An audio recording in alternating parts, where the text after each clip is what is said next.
Hi friends, welcome to my channel. అందరు బాగున్నారా? నేనైతే బాగున్నానండి. మీరు కూడా బాగున్నారనుకుంటున్నాను. ఈరోజు వీడియో వచ్చేసి గార్డెనింగ్ గురించి అండి. చాలా రోజులైంది కదా గార్డెనింగ్ వీడియో పెట్టక. సో ఈరోజు వీడియో షూట్ చేస్తున్నానండి. చూసారు కదా, ఫ్లవర్స్ అనేది చాలా బాగా వచ్చేసాయండి. మొక్కలు కూడా చాలా బాగా కనిపిస్తున్నాయి. మా చూడండి, ట్రీస్ అన్నీ గ్రీన్గా అండ్ రోజెస్ అన్నీ రెడ్ కలర్, ఆరెంజ్ కలర్ ఇలా కనిపిస్తున్నాయండి. చాలా కలర్ఫుల్గా ఉంది చూడడానికి.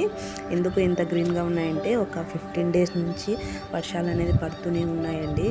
మీకు అందరికీ తెలిసినదే, వర్షాలు పడితే ఏ మొక్క అయినా కానీ బాగా ఫ్రెష్గా ఉండి మంచి ఫ్లవర్స్ కొమ్మలు కానీ బాగా సాగడం, కొత్త ఎగుళ్ళు రావడం జరుగుతుందండి.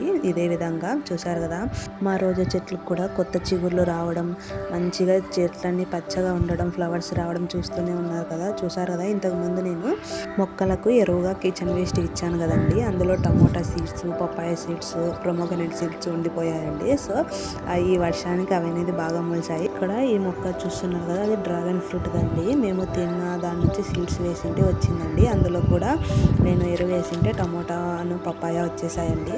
వాటిని ఉంచాలా లేదనేది నేను ఆలోచిస్తున్నానండి. ఎందుకంటే పెద్దగా అవుతే రోజెస్ ఫ్లవర్స్ ప్లాంట్ అనేది దెబ్బతింటుంది. సో నేను కొంచెం పెద్దగా అయితేనే పీకేస్తాను, లేకపోతే ఎక్కడైనా కానీ నాటడం చేస్తానండి. చూసారు కదా ఎంత బాగా ఈగుర్లన్నీ ఎంత బాగా వచ్చేసాయో. ఈగుర్లు వచ్చిన ప్రతి దానికి మొగ్గ అనేది వచ్చేసాయండి. ప్రతి కొమ్మకి ఉన్నాయి మొగ్గ లేదా ఫ్లవర్స్. ఒక్కొక్క కొమ్మకి 2-3 ఫ్లవర్స్, 2-3 మొగ్గలు కూడా ఉన్నాయండి. మీరు చూసారు, చెప్తున్నాను కదా మీకు, గత 15 days నుంచి వర్షం పడుతుందండి. ఇక్కడ మొక్క మొదల దగ్గర రాళ్ళన్నీ తేలిపోయినాయండి. అంటే ఎరువంతా వేయక చూడండి, పాసిలాగా కూడా పట్టిపోయింది. ఇప్పుడు కొంచెం దీనికి ఫర్టిలైజర్ అయినా ఇద్దామని వచ్చేసానండి. ఎందుకంటే వానపాములు ఉన్నాయి కదా, దానికి ఫుడ్ కావాలి కదా, అందుకోసం వచ్చేసానండి. అలాగే మీకు మొక్కల గురించి అప్డేట్ ఇద్దాం అనుకుంటున్నాను. ఇక్కడ వచ్చేసి ఇది చేమంతి మొక్క అండి. నేను బయట కొని తెచ్చుకున్నాను. ఆ మొక్కను బయట నుంచి తెచ్చిన తర్వాత నాటానండి. నాటిన తర్వాత ఒక 2 weeks వరకేమో ఫ్లవర్స్ బాగా కాసాయి. ఒక 4-5 times నేను హార్వెస్ట్ చేశాను. అంత నుంచి ఇంకా దానికి అదే మొక్క అనేది బాగా హెల్తీగా పెరుగుతుంది, కానీ ఫ్లవర్స్ అనేది రాలేదండి. ఏమైనా టిప్స్ ఉంటే కామెంట్ సెక్షన్లో కామెంట్ చేయండి, తప్పకుండా నేను అనేది ఫాలో అవుతాను. ఇది వచ్చేసి వైట్ రోజ్ ప్లాంట్ అండి. ఇది బాగానే కాసింది. నేను ఒక 3 days ముందే ఫ్లవర్స్ అన్ని హార్వెస్ట్ చేశాను.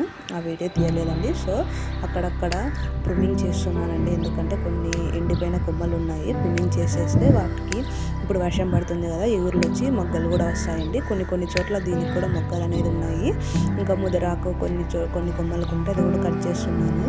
అలాగే ఈ వర్షానికి పిచ్చి మొక్కలు కూడా వచ్చేసాయండి. అంటే గడ్డి అలాంటిది కూడా వచ్చేసింది. ప్రతి మొక్క మొదల దగ్గర రాళ్ళు అనేది తేలిపోయినాయండి. ఎందుకంటే వర్షం పడి ఆ మట్టి కూడా లైట్ కొట్టుకొని కూడా పోయిందండి. నేను ఈ వర్షం స్టాప్ అవుతానే ఎరువు వేయాలనుకుంటున్నానండి. ఖచ్చితంగా వేయాలి, లేకపోతే చూసారు కదా మొదల దగ్గర అంతా రాళ్ళు అనేది ఎలా కనిపిస్తున్నాయో, గడ్డి కూడా వచ్చేసిందండి. ఈ వైట్ రోజ్ ప్లాంట్ అనేది బాగానే ఇస్తుందండి. రోజెస్ చాలా బాగా వస్తాయి. కూడా ఒక్కొక్కసారి 1 time ఒక 6-7 ఫ్లవర్స్ కూడా హార్వెస్ట్ చేయొచ్చు. చూసారు కదా కిందంతా ఎంత చెత్తగా ఉంది. ఎందుకంటే నేను దాదాపుగా ఒక 25-30 days అవుతుందండి దగ్గర ఈ చెట్లకి ఎరువు అనేది వేయకోకుండా. అందులోనూ వర్షం పడుతుంది కాబట్టి వాటర్ కూడా ఇవ్వడం లేదండి. జస్ట్ ఈరోజు ఏదైనా ఆ చెట్లకు ప్రూనింగ్ చేసి ఆ చెట్టు మొదల దగ్గర ఉన్న గడ్డిని పీకేసి వాటికి ఏమైనా ఫర్టిలైజర్ ఇద్దామని వచ్చేసానండి. ఎందుకంటే వానపాములు ఉన్నాయి కదా, సో వాటికి ఫుడ్ లాగా కూడా ఉంటుందని. అలాగే ప్రూనింగ్ చేస్తే చెట్లు అనేది ఈ వర్షానికి బాగా కొమ్మలు సాగిపోతాయని వచ్చేసానండి. చూసారు కదా, చాలా బాగున్నాయండి. మొత్తం టోటల్ గ్రీన్ ఫ్లవర్స్తో చాలా బాగుంది. చూసారు కదా, ఆడ ఫ్లవర్స్ ఉన్నాయి. నెక్స్ట్ కూడా మొక్కలు అనేవి స్టార్ట్ అయ్యాయి. కొత్త మొక్కలు కూడా వచ్చేసాయండి, కొత్త ఎగుళ్ళు కూడా. ఈ టమోటా మొక్కలు అనేది కొంచెం పెరిగినాక చూస్తానండి, ఎక్కడైనా నాటాలా లేదా తీసి పారేయాలని కూడా చూస్తానండి. ఇంకా ప్రొమోగనేట్ మొక్కలు అయితే తీసి పాడేసానండి. ఎందుకంటే అవి నాటేంత ప్లేస్ అనేది లేదండి ఇక్కడ. నెక్స్ట్ ఈ మొక్కలకి ఫ్లవర్స్ అన్ని హార్వెస్ట్ చేసిన తర్వాత ముదిరాకు కూడా కట్ చేస్తానండి. వెంటనే మళ్ళీ ఎగురు వచ్చేసి మొక్కలు అనేవి స్టార్ట్ అవుతుందండి.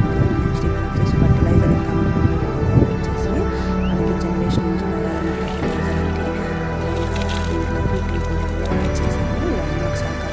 వీడియోలో చూపించే విధంగా ప్రతి మొక్కకు వేయాలండి. ఈ వీడియో మీకు నచ్చిందని అనుకుంటున్నాను. Bye friends, thank you friends.